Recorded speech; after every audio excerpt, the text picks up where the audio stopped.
Hi guys, welcome to कल्टंश। कैसे हो तुम लोग? आई होप कि एकदम मस्त होगे। आज की ये स्टोरी हमसे शेयर की है अर्जुन ने। तो thanks Arjun for sharing your story with us. So let's start today's story. Recently Arjun को ऑफिस के किसी काम से 4 दिन के लिए शिमला ट्रिप पर जाना था।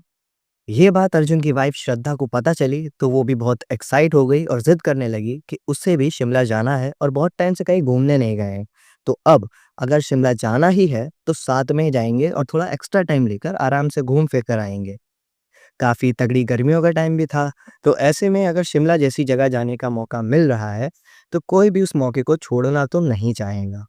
अर्जुन बहुत समझाता है कि नहीं, मैं तुम्हें नहीं ले जा सकता, ऑफिस के काम से जा रहा हूँ और मैं वहाँ बिज़ी रहूँगा तो क्या ही मज़ा आएगा घूमने में। एक काम करते हैं, अभी मैं काम निपटा कर आता हूँ और आफ्टर सम डेज़ मैं ऑफिस से लीव लेकर तुम्हें भी घुमा लाऊँगा। बट श्रद्धा मान ही नहीं रही थी और अब शिमला जाने की बात जब से हुई है तब से उसने तो बस ज़िद ही पकड़ ली है कि उससे बस जाना है तो जाना ही है। अब अर्जुन फाइनली मान चुका था। 2 दिन बाद ये लोग अपनी कार से शिमला के लिए निकले, बट इन्हें काफ़ी लेट हो गया था।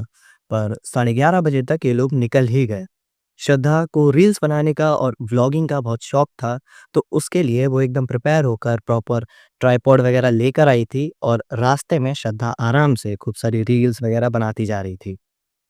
थोड़ी देर ड्राइव करने के बाद इन्हें काफ़ी भूख लग रही थी क्योंकि जल्दी-जल्दी में अच्छे से ब्रेकफ़ास्ट भी नहीं कर पाए थे और अर्जुन के बेटे आर्यन को भी थोड़ा वॉशरूम वगैरह जाना था, तो रास्ते में ये लोग एक ढाबे पर रुके हैं और लगभग 15-20 मिनट के ब्रेक के बाद दोबारा से ड्राइव शुरू करते हैं। शाम तक काफ़ी दूर आ चुके थे। अब हाईवे पे रोड 2 पार्ट्स में डिवाइड हो गई थी। अर्जुन कन्फ्यूज़ हो गया कि कौन-सा रास्ता लेना है। वो बाहर निकला, थोड़ी देर फ़ोन पर लोकेशन चेक की, थोड़ा सोचा और फाइनली राइट हैंड साइड वाले रास्ते पर चल पड़ा। अब कुछ देर ड्राइव करता है और होपफुली उसको कुछ साइन बोर्ड्स दिख जाते हैं जिनसे थोड़ा कंफर्म भी हो जाता है कि वो सही रास्ते पर है।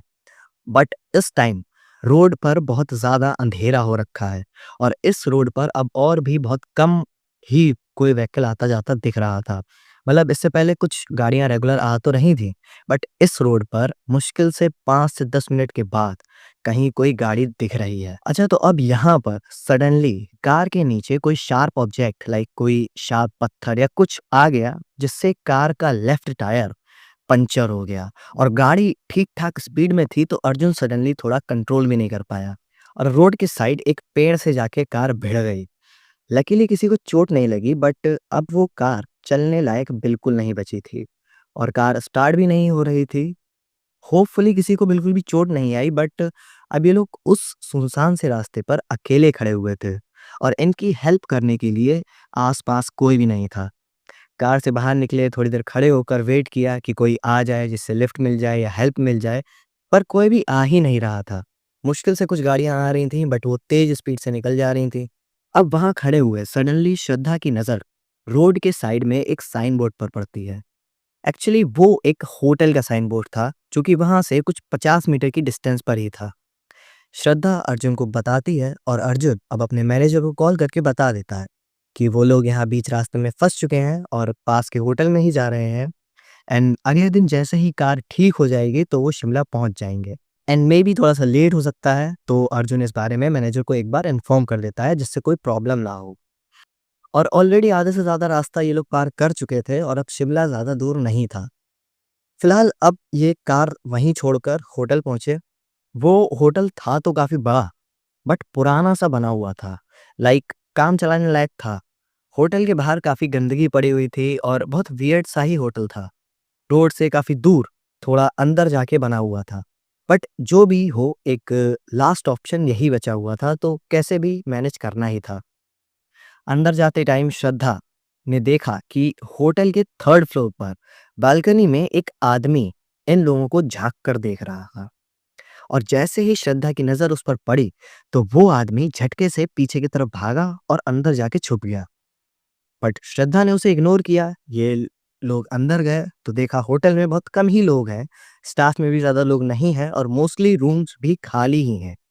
बट श्रद्धा ने देखा कि होटल के अंदर घुसते ही जो कॉरिडोर है, उसमें एक बेंच पड़ी हुई है, जिस पर एक यंग कपल बैठा हुआ है अपने बहुत छोटे से लाइक 4-5 महीने के बच्चे के साथ। पर श्रद्धा को इंस्टेंटली रियलाइज हुआ कि उस कपल में जो आदमी है वो वही है जो कि इन्हें अंदर आते वक्त थर्ड फ्लोर से झांक रहा था। उस होटल में कोई भी लिफ्ट नहीं थी और इतना जल्दी थर्ड फ्लोर से नीचे आ पाना हद से ज़्यादा मुश्किल है। बट श्रद्धा इसे अपना वहम समझकर इग्नोर कर देती है। लेकिन जब उसने ध्यान से उस कपल को देखा तब नोटिस किया कि वो तीनों काफ़ी इंजर्ड हैं और अब श्रद्धा काफ़ी इमोशनल फील कर रही थी उन तीनों के लिए और डाउट में थी कि इतनी चोट लगी कैसे और उस छोटे बच्चे तक को इतनी बुरी चोट लगी है। लेकिन सबसे वियर्ड बात ये थी कि उन तीनों लोगों के चेहरे पर कोई भी एक्सप्रेशन नहीं था। वो बच्चा इतनी चोट लगने के बाद भी रो नहीं रहा था। श्रद्धा वैसे तो उनसे बात कर भी लेती क्योंकि वो बहुत इमोशनल टाइप लड़की है, बट वो तीनों बहुत वियर्ड ही लग रहे थे तो श्रद्धा ने कोशिश भी नहीं की उनसे बात करने की। अंदर गए। रिसेप्शन पर एक 40-45 साल का आदमी बैठा हुआ था। अर्जुन ने उससे एक रूम की के लिए बात करी और उस आदमी ने एक रूम की चाबी इन्हें दे दी और ये लोग उस रूम में जाने लगे।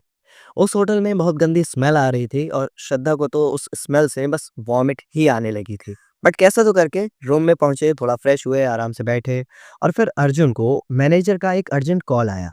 लेकिन रूम में थोड़ा नेटवर्क इशू था तो अर्जुन बाहर छोटी सी बालकनी थी, वहां जाके बात करने लगा। अब वो बात कर रहा था कि तभी सडनली अंदर से श्रद्धा और आर्यन दोनों की चिल्लाने की आवाज सुनाई दी। अर्जुन भाग कर अंदर गया और उसने देखा कि सब कुछ नॉर्मल है। बस श्रद्धा बेड के ऊपर एकदम शांति से सर नीचे करके बैठी हुई है और आर्यन उसकी गोदी में लेटकर एकदम से सो चुका है। अर्जुन आया, पूछने लगा कि क्या हुआ क्या हुआ, चीखे क्यों इतनी जोर तुम? इस पर श्रद्धा कुछ नहीं बोली। अर्जुन ने दोबारा पूछा और श्रद्धा को उसके नाम से बुलाया, कोई रिप्लाई नहीं। अब अर्जुन ने पूछा कि ये आर्यन इतना जल्दी कैसे सो गया? अभी तो जाग रहा था और खेल रहा था और 2 मिनट के लिए मैं बालकनी में गया और इतनी में आर्यन सो कैसे गया इतना जल्दी? अब झटके से श्रद्धा ने अपना फेस ऊपर किया, अर्जुन को घूरते हुए बोली, कुछ नहीं, ऐसे ही मैंने वहां दीवार पर छिपकली देख ली थी, तभी मेरी चीख निकल गई और आर्यन बहुत थक चुका था तो मैंने जबरदस्ती उसको थोड़ी देर आराम से सुला दिया है। अर्जुन तो अभी भी शॉक में ही है, बट फिलहाल ये इसे इग्नोर ही करता है और वो कुछ अर्जेंट बात कर रहा था मैनेजर से तो वो वापस से कॉल करके बात करने लगा। अब बात करी, फ्री हुआ, थोड़ा फ्रेश हुआ, इतने में श्रद्धा वैसी की वैसी ही बेड पर बैठी हुई है और आर्यन को भी अभी तक अपनी गोद में ही रखा हुआ है। अर्जुन कहता है चलो कुछ डिनर कर लेते हैं। श्रद्धा बोली मुझे अभी भूख नहीं लग रही है। अर्जुन बोला क्या हो गया, नाराज हो क्या? डिनर का टाइम है, भूख तो लगी रही होगी, चलते हैं कुछ खा के आते हैं, आर्यन भी भूखा है, उससे भी कुछ जगाओ और कुछ खिला दो। इतने में सडनली उनके रूम का दरवाजा किसी ने नॉक किया। अर्जुन तुरंत गया, दरवाजा खोला, देखा सामने जमीन पर एक 3 से 4 महीने का छोटा सा बच्चा जमीन पर रखा हुआ है। उसके थोड़े चोट के निशान भी हैं। अर्जुन शॉक हो गया कि ये बच्चा किसने यहाँ रखा। उसने इधर उधर देखा, कोई भी नहीं है। उसने आवाज भी लगाई कि ये बच्चा किसका है और किसने इसे छोड़ा यहाँ। अर्जुन ने श्रद्धा को भी आवाज लगाई और उस बच्चे को उठाने लगा। लेकिन जैसे ही बच्चे को उठाया, गलती से वो बच्चा उसके हाथ से छूट गया। लेकिन वो बच्चा जमीन में गिरते ही रोने की जगह जोर जोर से हंसने लगा और एकदम से वो इतना छोटा बच्चा खड़ा हुआ और भागकर स्टेज से सीधा नीचे चला गया। अर्जुन तो बस देखता ही रह गया कि ये सब हुआ क्या। इतने में श्रद्धा आई, अर्जुन उसे बताने लगा, तब श्रद्धा बोली बच्चा नहीं है, बच्चा मर चुका है, चलो कुछ खाने चलते हैं। अर्जुन बोला क्या, कैसी बातें कर रही हो, किसका बच्चा मर गया? श्रद्धा बोली कुछ नहीं, चलो खाने चले। सडनली श्रद्धा का बिहेवियर बहुत वियर्ड हो चुका था। अर्जुन ने सोचा शायद थोड़ा परेशान और थक गई होगी क्योंकि वो होटल बहुत बेकार था और श्रद्धा को ऐसी जगह की आदत नहीं है। तो अर्जुन भी थोड़ा समझ जाता है कि चल ठीक है, कल सुबह तो यहाँ से निकल ही जाएंगे। अब आर्यन को जगाकर ये लोग नीचे गए रिसेप्शन काउंटर पर और वहाँ उस आदमी से खाने के बारे में पूछा कि वहाँ कुछ अवेलेबल है, कैंटीन वगैरह कुछ। उस आदमी ने बताया कि हाँ, आगे से लेफ्ट टर्न लेंगे तो एक कॉरिडोर दिखेगा, उसके लास्ट में कैंटीन है, आप वहाँ जाकर खा सकते हैं। यहाँ पर अर्जुन रिसेप्शन वाले से उस छोटे बच्चे के बारे में पूछता है जो कि उसके गेट के बाहर दिखा था। लेकिन रिसेप्शन वाले का जवाब बहुत ही अजीब था। वो बस बोला कि चुपचाप जाके खाना खाओ और रूम में वापस चले जाओ। और तीनों लोग मर चुके हैं। अर्जुन को उसका ये बिहेवियर देख के काफ़ी गुस्सा आ गया और वो आर्ग्यूमेंट तो करना चाह रहा था कि कैसे बात कर रहे हो तुम और किन तीनों के बारे में बात कर रहे हो जो मर गए। पर उसने सोचा चलो सब छोड़ो, भूख लग रही है और काफ़ी थकान भी है। तो अब ये लोग कैंटीन की तरफ जा रहे थे और आर्यन भी जब से उठा है तब से बहुत रोए जा रहा है। पता नहीं क्यों, पर श्रद्धा ने उसे गोदी में ले रखा है और उसे थोड़ा छुपाने की कोशिश करे जा रही है। इतने में ये उस कैंटीन से पहले वाले कॉरिडोर में पहुँचे और वहाँ इन्होंने देखा कि एक आदमी और एक औरत वहाँ खड़े हुए हैं। लेकिन वो दोनों ही एक ऐसे पोस्चर में वहाँ पर खड़े हैं जो कि कोई इंसान तो बिल्कुल नहीं हो सकता। उनके हाथ-पैर बिल्कुल मुड़े हुए हैं और दोनों ही स्माइल कर रहे हैं। इसे देखकर अर्जुन बहुत ज़ोर से चीखा और तुरंत श्रद्धा और आर्यन को लेकर बाहर की तरफ भागने लगा। भागते-भागते बाहर रिसेप्शन पर आया, लेकिन वो रिसेप्शन वाला आदमी वहाँ पर है ही नहीं और होटल का कोई और स्टाफ भी वहाँ नहीं है। और ये लोग इतना डर चुके हैं कि अब कैंटीन तक जाने में बस अर्जुन की तो बहुत बुरी हवा खराब हो रही है। लेकिन इतने में अर्जुन को फ़ील हुआ कि वो आदमी और औरत अब उनकी तरफ आ रहे हैं। अर्जुन तुरंत श्रद्धा और आर्यन को लेकर अपने रूम की तरफ भागने लगता है। लेकिन बीच रास्ते में सडनली श्रद्धा बहुत जोर से चीखी, लेकिन वो आवाज श्रद्धा की बिल्कुल नहीं थी। और चीखने के बाद तुरंत श्रद्धा अर्जुन के ऊपर कूद पड़ी और अर्जुन का गला दबाने लगी और आर्यन पास में ही जमीन पर बैठकर जोर जोर से हंसने लगा। अर्जुन को बिल्कुल सांस नहीं आ रही है। श्रद्धा उसे बिल्कुल मारने की कोशिश कर रही है। अर्जुन श्रद्धा को बहुत जोर से एक थप्पड़ मारता है, जिससे वो एकदम पीछे हो जाती है और अब अर्जुन बस उन दोनों को वहीं छोड़कर रूम की तरफ भागता है और जल्दी से जाके रूम में घुसकर अच्छे से लॉक कर लेता है। अर्जुन को समझ नहीं आ रहा था कि ये सब हो क्या रहा है, लेकिन वो इतना समझ चुका था कि ज़रूर उस होटल में ही कुछ तो गड़बड़ है। अब जस्ट इसके 2 मिनट के साइलेंस के बाद अचानक से उस रूम का दरवाज़ा ज़ोर-ज़ोर से नॉक होने लगा। इतनी ज़ोर से कि जैसे कोई किसी हथौड़े से दरवाज़े पर मार रहा है। अर्जुन थोड़ा पीछे होता है और अब उसकी नज़र पड़ी उस रूम में एक मिरर था, उस मिरर पे और उसके ऊपर लिटरली किसी छोटे बच्चे के खून से सने हुए हाथ का निशान पड़ा हुआ था। और इसके बाद बाहर से एक बहुत ज़ोर से चीख सुनाई दी। जिसके बाद सब कुछ एकदम पिन ड्रॉप साइलेंट सा हो गया। अब दरवाजे पर नॉक भी नहीं हो रही थी और फिर इस रूम में जो एक बल्ब था वो अपने आप फूट गया। जिसके बाद अर्जुन ने इमीडिएटली हल्के से रूम का दरवाज़ा खोलकर बाहर देखने की कोशिश की और इस टाइम पर वहाँ कोई भी नहीं था। फिलहाल अर्जुन दरवाज़ा बंद करके थोड़ी देर अंदर ही रहता है क्योंकि उसके अंदर बिल्कुल हिम्मत ही नहीं थी बाहर जाने की। लेकिन अब सुबह के 5 बजे तक थोड़ी-थोड़ी देर में बार-बार कोई बाहर से उस दरवाजे को नॉक कर रहा था और फिर शांत हो जा रहा था। लेकिन सुबह होते ही सब कुछ थोड़ा नॉर्मल सा लगने लगा था और वो नॉकिंग भी बहुत देर से नहीं हुई थी। अब अर्जुन बाहर आकर कॉरिडोर में चल रहा था और अचानक से उसे फिर से बहुत बुरी स्क्रीम सुनाई दी और ये चीख की आवाज़ बिल्कुल ऐसी थी जैसे कोई इंसान बालकनी से नीचे कूद रहा हो। ये आवाज़ बाहर से आई थी। तो अब अर्जुन धीरे-धीरे नीचे होटल के मेन डोर की तरफ आ चुका था और पूरे होटल में एकदम सन्नाटा छाया हुआ था। कोई भी उस होटल में नहीं था, इनफैक्ट कोई और भी उस होटल में रुका हुआ नहीं था। सारे रूम्स एकदम खाली थे और होटल का स्टाफ भी नहीं था वहाँ। और अब अर्जुन को होटल के बाहर से श्रद्धा और आर्यन के ज़ोर-ज़ोर से रोने की आवाज़ सुनाई देने लगी।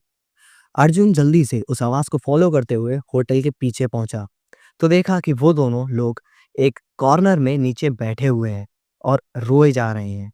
अर्जुन तुरंत उनके पास जाता है, आर्यन को गोद में उठाकर उन दोनों को छुपाने और शांत करने का ट्राई करता है। श्रद्धा बहुत ज़्यादा काँप रही थी और उसको बहुत डर लग रहा था। उसने अर्जुन को बिल्कुल कसकर पकड़ लिया और फिर श्रद्धा ने अर्जुन के पीछे की तरफ पॉइंट किया और जैसे ही अर्जुन ने पीछे देखा, तो जो दिखा है वो इतना ब्रूटल था कि तुम यकीन भी नहीं करोगे। पीछे एक स्विमिंग पूल था, लेकिन उस पूल के अंदर पानी नहीं, एकदम लाल खून था और उस खून के अंदर से बहुत सारी डेड बॉडीज ऊपर फ्लोट हो रही हैं और ये डेड बॉडीज और किसी की नहीं, उस होटल के सारे स्टाफ की ही है। वो मैनेजर और बाकी का जितना भी स्टाफ इन्हें उस रात दिखा था, हर एक की लाश वहाँ पानी में तैर रही थी। श्रद्धा अर्जुन को कुछ बताती है। वो बहुत ज़ोर-ज़ोर से व्रत कर रही थी और हाँफते हुए, रोते हुए वो अर्जुन को बोलती है कि रात को जब ये लोग इस होटल में घुस रहे थे, तो ऊपर 3rd फ्लोर के बालकनी पर एक आदमी इन्हें झाँक कर देख रहा था और अंदर वही आदमी अपनी बीवी और बच्चे के साथ बेंच पर बैठा था और तीनों के बहुत चोट लगी हुई थी, पर वो एकदम शांत बैठे हुए थे। अर्जुन कहता है, "हाँ, हाँ, देखा था, लेकिन उनका क्या?" तो श्रद्धा ने कहा कि मैंने अभी देखा कि उन तीनों ने उस 3rd फ्लोर से नीचे कूदकर सुसाइड कर ली है। लेकिन नीचे गिरने के जस्ट कुछ सेकंड बाद उनकी डेड बॉडी कहीं गायब ही हो गई। मैंने देखा कि उन तीनों की लाश यहाँ पड़ी हुई है, पर कुछ ही सेकंड्स में पलक झपकते ही वो लाशें कहीं गायब हो गईं। अर्जुन अब जल्दी से दोनों के साथ उस होटल के बाहर निकलता है। सुबह हो चुकी थी और रोड पर भी काफ़ी गाड़ियाँ चल रही थी। अर्जुन को कुछ डिस्टेंस पर एक चाय की दुकान दिखी। वो तुरंत वहाँ जाके उनसे बात करने की कोशिश करता है। वहाँ काफ़ी सारे लोग बैठे हुए थे, तो अब अर्जुन उनसे बात करता है और पिछली रात उनके साथ जो हुआ और उस होटल के अंदर जो डेड बॉडीज़ पड़ी हुई हैं, ये सब कुछ अर्जुन बहुत हड़बड़ी में उन लोगों को बताने लगता है। तब वो चाय वाली दुकान का ओनर आया और इन्हें थोड़ा पानी-वानी दिया, शांत किया और कहा, "भैया आप शांत हो जाइए, टेंशन वाली कोई बात नहीं है।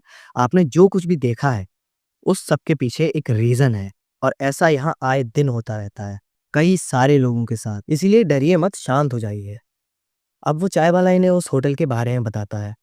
एक्चुअली कुछ सालों पहले ये एक बहुत बढ़िया होटल था और रेगुलरली लोग आते-जाते रहते थे यहाँ। बट एक दिन एक छोटी-सी फैमिली जिसमें एक औरत, आदमी और उनका 3 महीने का बेटा यहाँ पर आए और एक रूम लिया, बट रात को इसी होटल के 3rd फ्लोर से कूदकर सुसाइड कर ली। रीज़न आज तक अननोन है, बट उस फैमिली के सुसाइड के बाद इस होटल में कुछ लोगों को काफ़ी हॉरर एक्सपीरियंस हुए। इनफैक्ट वहाँ के कुछ स्टाफ मेंबर्स के साथ भी वियर्ड चीज़ें हुईं, तो काफ़ी लोग इस होटल को छोड़कर चले गए और लोगों ने यहाँ रुकना भी कम कर दिया। और अब कुछ ही लोग उस होटल में काम कर रहे थे, बट सडनली उन सबकी भी डेथ हो गई इसी होटल के अंदर और सबकी डेड बॉडीज़ इसके पीछे वाले पूल के अंदर ही पड़ी मिली थी। अब इन सब ने सुसाइड की या इनका मर्डर हुआ या फिर उस फैमिली की आत्मा ने उन सबको मार दिया, ये आज तक कंफर्म नहीं है। बट इस सब के बाद ये होटल परमानेंटली हॉन्टेड और अबैंडन्ड हो चुका है। लेकिन आज भी उस फैमिली की आत्मा यहाँ से गुजरने वाले लोगों को किसी न किसी तरीके से यहाँ खींच लाती है और बहुत लकी लोग ही होते हैं जो जिंदा बच जाते हैं। नहीं तो कई सारे लोग भी उस होटल में ऐसे ही मारे गए हैं। और जो भी वहाँ जाता है, ये जो फैमिली है, वो एक ऐसा भ्रम बना देती है या कुछ हैलुसिनेशन वगैरह हो जाता है, जिससे वहाँ पर इन्हें बहुत सारे डेड लोग ज़िंदा दिखते हैं, जैसा कि आपके साथ हुआ है। वो सब रियल नहीं है, बट एक हैलुसिनेशन है या फिर एक भ्रम है जो कई सारे लोगों को हुआ है। एक छलावा कह सकते हैं आप इसे। उस होटल की इस डिस्टर्बिंग बैक स्टोरी को सुन के ये सब समझ भी चुके थे कि इनके साथ हुआ क्या है और कैसे बस ये एक मौत के मुंह से वापस ही आए हैं। फाइनली तो अर्जुन उस चाय वाले से थोड़ी हेल्प मांगता है कि किसी मैकेनिक को बुला दो जो उनकी गाड़ी को ठीक कर सके। होपफुली उसके पास एक मैकेनिक का कॉन्टैक्ट नंबर भी था, तो वो उसे बुलाकर इनकी गाड़ी ठीक करवाता है और अब इन लोगों का बैग और काफ़ी सामान उस होटल में ही पड़ा हुआ था। पर किसी की भी हिम्मत नहीं हो रही थी अंदर जाके सब उठाकर लाने की, बट काफ़ी ज़रूरी चीज़ें भी अंदर थीं। तो अर्जुन थोड़ा हिम्मत करके जल्दी-जल्दी से अंदर गया और बस सामान उठाया और फुल स्पीड में भागकर बाहर आ गया। और बस जैसे ही गाड़ी ठीक हुई, अर्जुन तुरंत शिमला पहुंचा, अपने ऑफिस के काम निपटाया और सीधे वापस अपने घर के लिए गया। इनका प्लान था घूमने फिरने का, पर इतना सब होने के बाद अब इन्हें बस अपने घर पर ही जाना था। अब उस दिन के बाद आज तक ये लोग शिमला ही नहीं गए, पर इनके साथ जो हुआ वो सच में एक नाइटमेयर ही है और इनके पास सबको सुनाने के लिए एक बहुत ही तगड़ा सा किस्सा भी बन चुका है। सो गाइस, ये थी शिमला के एक हॉन्टेड होटल की स्टोरी। आई होप कि तुम्हें ये वीडियो पसंद आया होगा।